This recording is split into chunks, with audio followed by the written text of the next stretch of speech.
Kita ke kasus ayah anak tewas mengenaskan di Koja, Jakarta Utara. Setelah 2 kali melakukan olah TKP, Polres Metro Jakarta Utara dan tim psikologi forensik kembali memeriksa rumah lokasi temuan mayat kedua korban pada Selasa sore.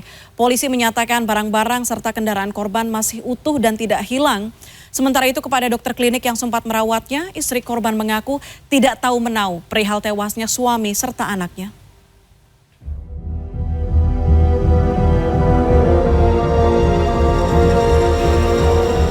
Selasa sore, Polres Metro Jakarta Utara dan tim ahli Asosiasi Psikologi Forensik Universitas Indonesia memeriksa lokasi temuan mayat ayah dan anak balitanya di rumah Jalan Balai Rakyat 5, Tugu Selatan, Koja, Jakarta Utara.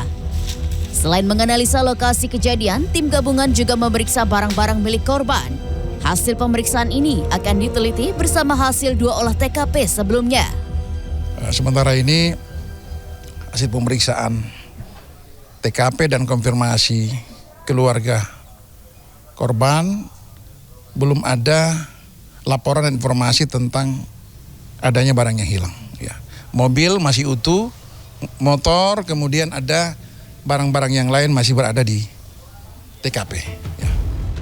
Penyebab kematian ayah berinisial HR 50 tahun dan Aki 2 tahun hingga saat ini masih misterius.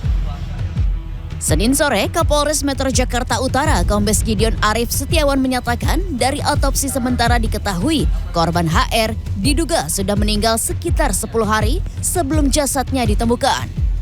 Sementara anaknya Aki diduga meninggal 3 hari setelah sang ayah meninggal. Selain itu, polisi tidak menemukan luka di jasad sang ayah. Namun ada luka ditemukan di mayat anak. Dan saat ini polisi masih menyelidiki asal-muasal bercak darah yang ditemukan di tubuh sang ibu. Jenazah ayah dan anak ini ditemukan di dalam rumah pada Sabtu siang 28 Oktober. Curiga dengan bau busuk yang sudah tercium selama 2 hari membuat warga mendobrak pintu rumah. Saya akan mengajak Anda untuk bertanya-tanya sebenarnya peristiwa apa yang terjadi ketika ayah dan anak tersebut ditemukan meninggal ke salah satu orang yang melaporkan bahwa dia telah mencium bau busuk selama beberapa hari, selama seminggu lebih. Saya kira kan nggak ada orang di rumah tuh, pada keluar semua. Makanya saya inisiatif untuk ada mantan RW tuh lagi keluar. Makanya saya memberanikan diri untuk ngomong saja sama mantan RW. Oh Fitra, ketika dia terakhir jajan, Empok melihat ada yang aneh nggak? Oh, ada kayak mukanya kayak lemes gitu. Kan sempat saya tanya pas dia beli tuh, Om, kok mukanya lesu amat? Iya lagi nggak sehat gitu. Oh sakit ya? Iya kata dia gitu. Sakit apa? Panas dingin gitu. Dia bilang gitu aja sih. Saat ditemukan HR terbaring di depan pintu kamar mandi. Sementara Aki ditemukan tertelungkup di lantai kamar.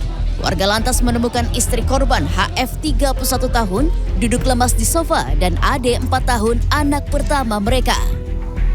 Sebelum dibawa ke rumah sakit, HF dan Ade sempat diberi pertolongan pertama di klinik setempat karena kondisi lemas akibat kurang asupan makanan serta minuman. Ketika ditanya perihal suami dan anaknya yang tewas, HF nampak kebingungan dan mengaku tidak tahu menau. Dia tidak mengenal itu suaminya, dia bilang bukan suaminya itu. Dia tidak tahu, bilangnya nggak tahu. Dia bilang cuma disekap gitu aja. Warga sekitar mengaku hampir tidak mengenal HR dan keluarganya.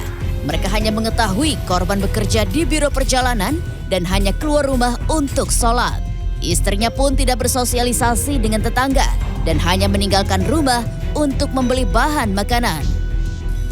Setelah diotopsi di Rumah Sakit Polri Kramat Jati, Jakarta Timur, jenazah HR dan Aki dimakamkan di TPU Semper Cilincing, Jakarta Utara pada Minggu petang. Kedua jenazah dimakamkan dalam satu liang lahat. Adapun HF dan Ade saat ini dirawat di Rumah Sakit Umum Koja, Jakarta Utara. Tim Liputan CNN Indonesia.